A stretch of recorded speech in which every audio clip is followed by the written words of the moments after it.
Ana Gasteyer was on Las Culturistas. Again, this Yes. is a Las Culturistas podcast just as much as it is an SNL podcast. Ana Gasteyer posts like a day in the life of her day going and recording this podcast at iHeartRadio. Right. And then there's a little teaser at the end. I'm being authentic. Really am being authentic. Now I'm going to a photo shoot for the SNL. A bunch of people are doing it, and we got photographed by the unbelievable photographer David LaChapelle. You're supposed to think like, what's it gonna be? Ooh. We now know Yes. what it was gonna be. It was the cover of New York Magazine. They did 5 different commemorative 50th anniversary covers for this thing. Yeah. Caroline, any like, so you specifically told me you were very surprised to see some people on these. I remember Christopher Walken was one that I was like, oh, I guess. I mean, I liked him on the show. And then Alec Baldwin, of course. Just a couple people that weren't cast that made it onto these covers as just Friends, kind of iconic hosts. Yeah, people who Mhm. are kind of around. But Well, and people I think who were important to, like, really just the formulation of Mhm. something like SNL. Like Christopher dramatic actors weren't seen as like people who were down and like really good at it until right. like Christopher Walken, and I would argue Alec Baldwin Yeah. came along and like really nailed it, because at the time Alec Baldwin was only a dramatic actor, and I think people found it strange that he would go do something like SNL. Mhm. Obviously not now. He's so associated with it. Yeah, I found there were some things interesting. Like, for example, this man in denim here. Do you know who that is? No. Who is that? I could not identify. I had to see the names listed out and Let me get there by find the process of name. elimination. Who is it? That's Chris Parnell. Oh, is it? Isn't that wild? Oh, it is Chris Parnell. Yeah, but something about him slumped over that chair. I'm going like... Well, and his hair's gray now, and... Right, but it looks blonde in the picture, so I'm trying to Yeah. think of all the blonde people I know that were on SNL. I'm like, that's not Kate, Interesting. because Kate's over here. So that one really took me for a ride.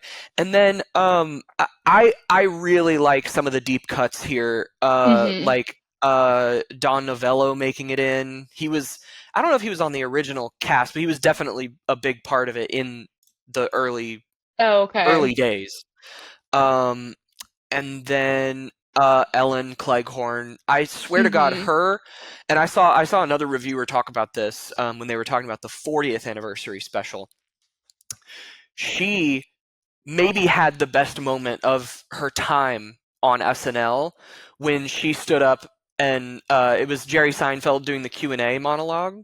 Okay, yeah. And she talks about she stands up and says, what was she talking about? She stands up and she goes, I just wanted to know, hi Jerry, I want to know, why aren't there more black women? Oh, you mean on Saturday Night Live?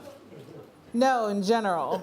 and it was like this very funny moment, and then she has a thing about, well, where was the diversity on Seinfeld? And so the reviewer was like, this might have been her biggest shining moment, including all of her time in the actual cast. Yeah. And so me seeing her part of this, I'm like, can we get her back on in some capacity? I want to see her on the show. No, that would be fun. With a set of 2024 writers and producers instead of, I'm sure, the very difficult tenure she had in like the early 90s. You know what I mean? Oh, yeah. So it was very cool to see her. I'm like pumped every time she comes around. Another thing that kind of struck me that made me go like, you didn't have to do this, is the appearance of Terry Sweeney on the same cover as Chevy Chase. Yeah. This is one of the more famous stories of Chevy Chase's like tenure, of why he's not necessarily welcomed back in a a large capacity. He's made cameos, obviously, but they don't work with him for longer than a day anymore. And it's because of the comedy idea that Chevy Chase brought, where essentially like Terry had to play a man with AIDS, and then they like checked in on his weight throughout the duration of the show. Like crazy thing to even like say out loud. But that, you know, that was one of the stories that got him basically like excluded as a possible host. You know what I mean? And so to see Chevy sharing. Whoa, wait, say that again. To see Chevy sharing. To see Chevy sharing space on the cover with Terry Sweeney is like, you could have just, you know, put them on other ones if you had to highlight Chevy at all. He's got so much bad press on him that, like, I don't know if it's necessary. I'm a little surprised that he was there, but some of the other ones, I was looking again closer, and I was surprised to see Casey Wilson on there. That was interesting. Since she only did one season, I think. Yep.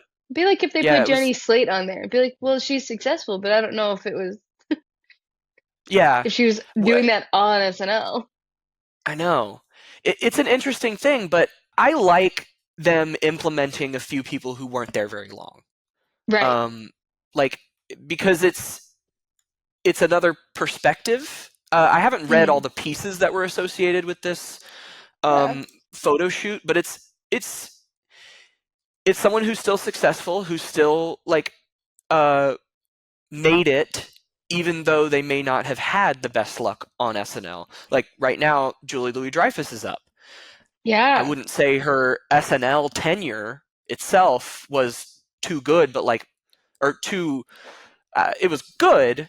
It just wasn't necessarily lucrative for her. That's not what jump-started her career. The thing you know her for. Exactly. It's almost kind of like a fun fact about her where you're like, oh, she was? That's true. Yeah, that's a good point. So yeah, I like that they honored all of the different eras. I mean, I don't think there's even a season that's unrepresented on these covers. Yeah.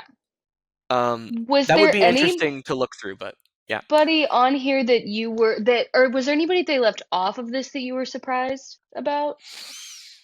I think if you're dipping into, and you know, let's look at the original cast members they did work in. Jane Curtin, fantastic. Lorraine's here. Garrett Morris is somewhere on these. He is. There he is. But even though they have all that representation from the early part, surprised they didn't have Dan Aykroyd. That was what I was thinking, yeah. Yeah. And I was a little surprised he wasn't in there. Arguably, in terms of how they aged, in terms of how they developed their reputation, a better choice than Chevy Chase. I would say so, you know, yeah. Unfortunately. Yeah. Was surprised not to see him, was surprised. Let's see. Let me think about this. Adam Sandler's not here.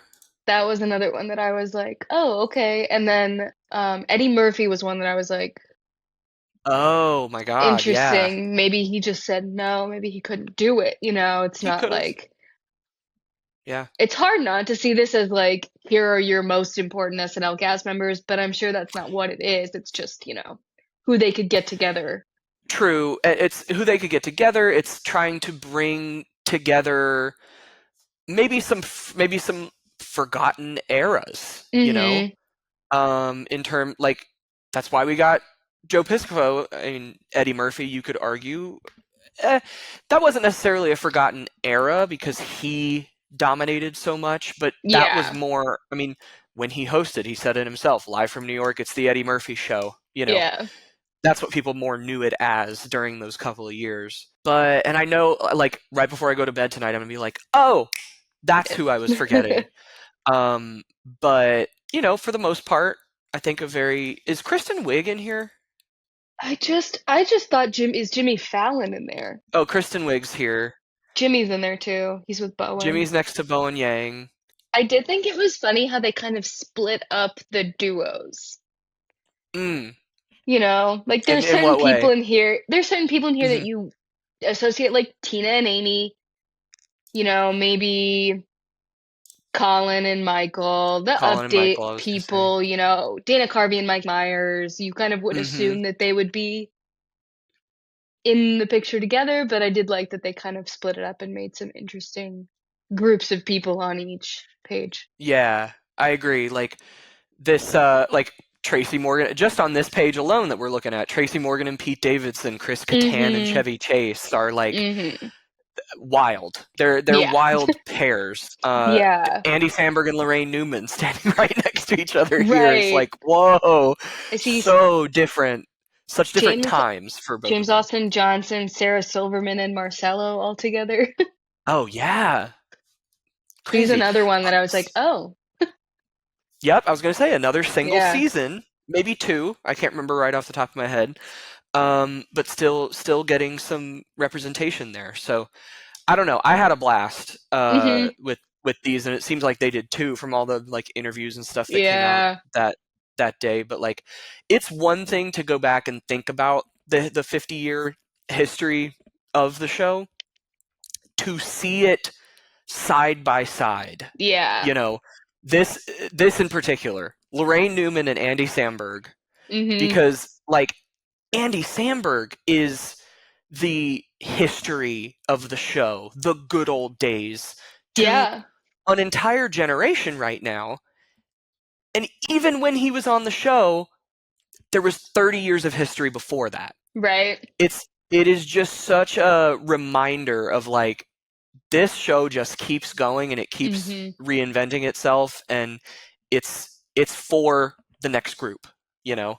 Yeah. It's fascinating to see that kind of thing side by side. It's good stuff. I loved these. I was like trying to pick out everybody. And like, okay, it's been a while, so let me try to recognize everyone. Right. So, and that's what Ana Gasteyer was hinting at in her TikTok. Yes, now we towards know. the end of November. Now we know that there's every mystery doesn't stay a mystery for long. We get our answer. Right. Like, I gotta know.